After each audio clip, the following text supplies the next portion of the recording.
Hey everybody, Dustin Troyan. I'm here at Porsche Woodland Hills with General Manager Scott Stanley. We have some exciting news about Sunday, Scott. What is it? It's Octoberfest. We're going to do an Octoberfest with traditional food. We got food for 250 people. I'm hoping we'll get a few more out there. Whoa. 250. Complimentary food for how many? That's not 250. 250 people. Get there early.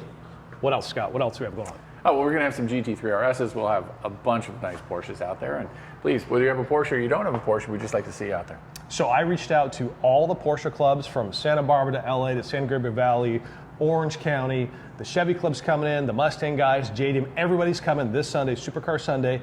It's going to be one for the record books. Get there. We have a ton of surprises. Thank you, the car community. Scott Stanley, Porsche Woodland Hills. Thank you all. Thank you to Dustin.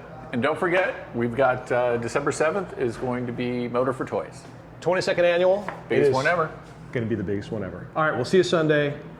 Cheers. Thank you. Thanks, Dustin.